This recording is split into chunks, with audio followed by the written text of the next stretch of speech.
September 11th, 1945. A small house in a quiet Tokyo suburb.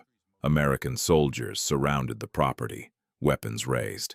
Inside, a 60-year-old man sat in a chair, waiting.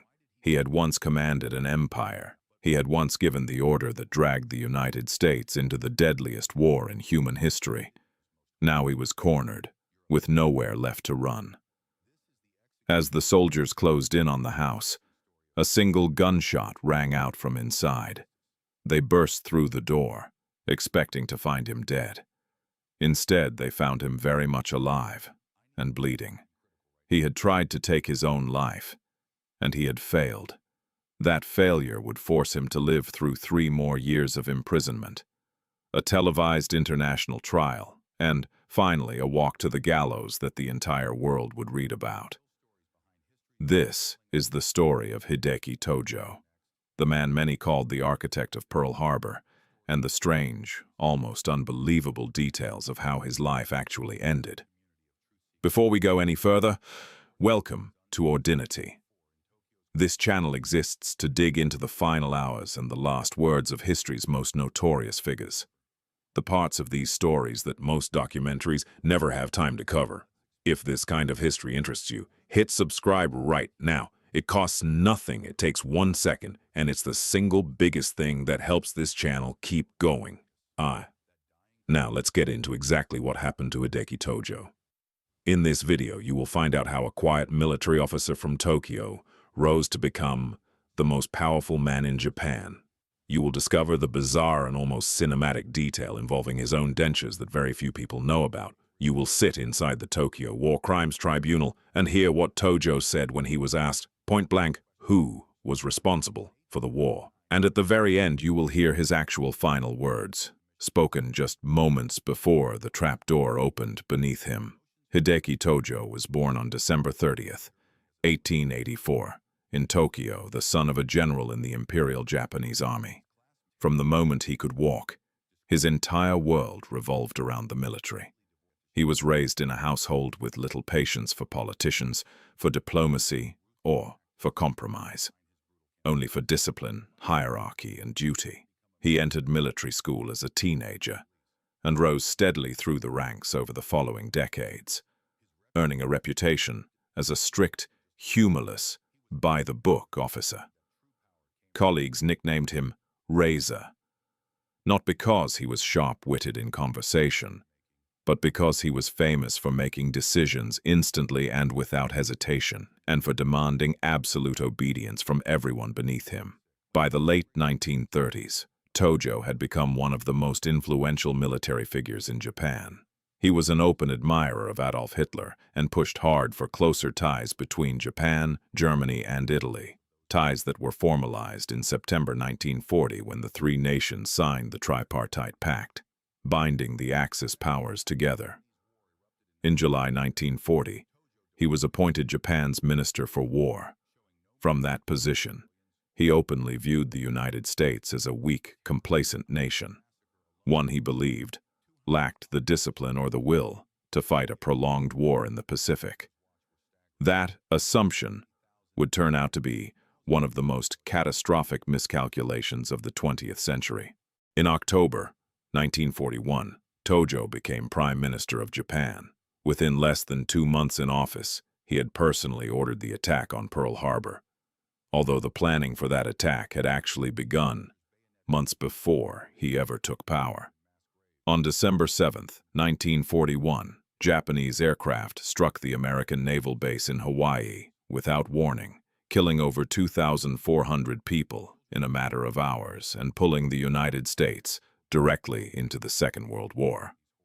From that single decision, the war exploded into a truly global conflict. For the next several years, as Prime Minister, War Minister, Home Minister, and Foreign Minister all at once, an almost unprecedented concentration of power for one man in modern Japanese history. Tojo oversaw a campaign across Asia and the Pacific that brought immense suffering to millions of people, including countless civilians and Allied prisoners of war, held in conditions that would later be classified as war crimes. But by 1944, the war was turning decisively against Japan. American forces were retaking island after island in the Pacific. Tojo's military strategy was failing. In July 1944, facing intense political pressure, he was forced to resign as prime minister. He retreated from public life entirely, disappearing into a quiet, almost anonymous existence at his home in the Setagaya district of Tokyo, waiting, like the rest of Japan, to see how the war would finally end. On September 2nd, 1945, Japan formally surrendered aboard the USS Missouri, bringing World War II to its official close. But for the victorious Allied powers, an enormous new task had only just begun: locating and arresting Japan's wartime leadership to answer for what had happened during the war. And at the very top of that list was Hideki Tojo. American intelligence officers tracked him to his modest home in Setagaya. On September 11, 1945, a 5-man unit was sent to formally arrest him. As the soldiers approached the house, Tojo, refusing to be taken alive, shot himself in the chest with a pistol. According to accounts from witnesses present that day, he had reportedly asked a doctor beforehand to mark a precise spot on his chest with charcoal, directly over his heart, to guide where he should aim. But somehow the bullet missed his heart entirely and lodged in his stomach instead. He survived. American soldiers outside the house ordered a Japanese physician, at gunpoint, to treat his wounds immediately until proper American medical personnel could arrive. Tojo would live, and because he lived, he would now have to stand trial for everything that had happened under his command. While Tojo recovered in a military hospital under heavy guard, something happened that almost sounds too strange to be true. And yet multiple historical accounts repeat the same story. An American military dentist was assigned to fit him with a new set of dentures to replace teeth lost during his recovery. According to the story passed down through several historical accounts, the dentist secretly drilled the words, "Remember Pearl Harbor," into the dentures in Morse code, where Tojo would never notice them, carrying a message engraved permanently inside his own mouth for the rest of his life. Whether every detail of that story is entirely accurate, or has grown slightly in the retelling over the decades, it has become one of the most repeated and remembered details of his entire imprisonment. A strange, almost poetic footnote to the man responsible for the very attack those words referenced. During his recovery in that military hospital, Tojo was a man stripped almost entirely of what he once was. Photographs taken of him at the time, wounded, weakened, lying in a hospital bed under armed American guard, were published in newspapers around the world. For a man who had once stood as the supreme commander of an empire, who had once held the power to send entire fleets to war with a single signature, the image of him, helpless in that hospital bed, became one of the starkest visual symbols of Japan's total defeat. Once his condition had stabilized enough, he was transferred to Sugamo prison in Tokyo, the facility that would house him for the remainder of his life, to await the trial that the world was already anticipating. In May 1946, the International Military Tribunal for the Far East convened in Tokyo, the Pacific equivalent of the Nuremberg trials taking place in Germany at almost exactly the same time. 25 Japanese leaders classified as Class A war criminals stood accused, with judges representing 11 different Allied nations sitting on the tribunal. Unlike the Nuremberg trial, which had 4 separate chief prosecutors representing different Allied powers, the Tokyo trial moved forward under a single chief prosecutor, the American Joseph Keenan, who stated plainly to the court that men who broke international treaties should be, in his words, stripped of any glamour as national heroes and exposed as what they truly were: plain ordinary murderers. The trial stretched on for over 2.5 years, far longer than the Nuremberg proceedings in Germany, partly because the sheer scale of testimony covering crimes across an entire ocean of conquered territory was so much larger to untangle. Witnesses were brought in from across Asia and the Pacific, former prisoners of war, survivors of occupied territories, military officers who had served directly under the defendants. Journalists from around the world filled the courtroom day after day, reporting every detail back to audiences who were still processing the full scale of what had happened during the war. And throughout that time, Tojo did something almost none of the other defendants were willing to do. He did not try to shift blame onto subordinates. He did not claim he was simply following orders from above. He went out of his way, repeatedly, to take personal responsibility. Specifically, in order to shield Emperor Hirohito from being implicated in the war at all. Standing before the tribunal, Tojo declared directly, "It is natural that I should bear entire responsibility for the war in general, and, needless to say, I am prepared to do so." Whatever judgment history would eventually pass on him in that courtroom, he refused to hide behind anyone else. On November 12, 1948, after years of testimony, evidence, and deliberation, the tribunal delivered its verdict. All 25 defendants were found guilty. Hideki Tojo, along with 6 other principal war criminals, including Iwane Matsui, who had organized the infamous rape of Nanking, and Heitaro Kimura, convicted for the brutal treatment of Allied prisoners of war, were sentenced to death. General Douglas MacArthur, Supreme Commander for the Allied powers in Japan, reviewed the sentences and declined to commute any of them. The executions would proceed. The days leading up to his execution were marked by a strange, almost ritualistic calm. On December 21, 1948, Tojo was formally notified that his execution would take place within 48 hours. He made only 2 requests of the prison authorities. First, that he be allowed one final traditional Japanese meal before walking to the gallows.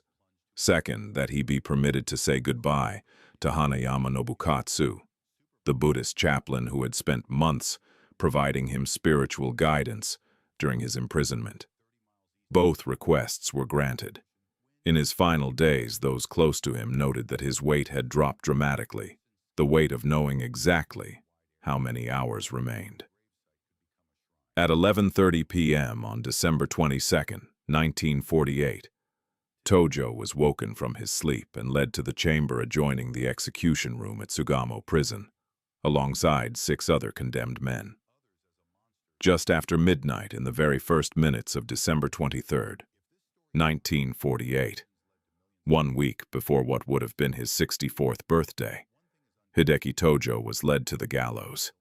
His final words, spoken in those last moments before the trapdoor opened beneath him, expressed something complicated, something that has been debated by historians ever since.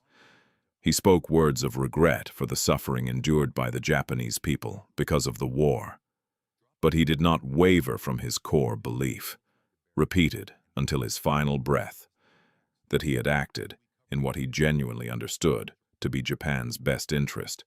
No dramatic confession, no final reversal. A man who, to the very last second of his life, refused to abandon the conviction that had defined everything he had done. His body, along with the bodies of the 6 other executed men, was cremated. Some of his ashes were scattered at sea, specifically to prevent any single location from becoming a shrine or pilgrimage site for those who might still view him as a hero rather than a war criminal. Other portions were quietly interred at a cemetery in Tokyo and at a small temple in Atami, dedicated to a bodhisattva of compassion, an almost startling final resting place for a man convicted of crimes against humanity. To this day, he remains enshrined at Yasukuni Shrine in Tokyo, a site that honors millions of Japanese war dead, and his presence there continues to be one of the most politically sensitive and controversial points of tension between Japan and its neighboring countries even now. More than 70 years after his death, Hideki Tojo died believing, until his very last breath, that history would understand what he had done. He went to the gallows the same way he had lived his entire military career, rigid, disciplined, unwilling to bend even in the final seconds of his life. There was no breakdown, no last-minute plea, no tears witnessed by the chaplain who stood beside him. Just a man who had once held the fate of an empire in his hands, walking calmly toward a trap door, carrying with him a conviction that nothing, not the war's outcome, not the trial, not even death itself, had managed to shake. Instead, his name became permanently attached to one of the most devastating chapters of the entire war. The architect of an attack that pulled an entire ocean of nations into total war, and a man who, even facing the gallows, never once asked to be forgiven. If you want to hear what happened to the other 6 men executed alongside him that same night, men convicted of some of the worst atrocities of the Pacific War, their final hours and their last words, that video is coming next. Make sure you're subscribed so you don't miss it.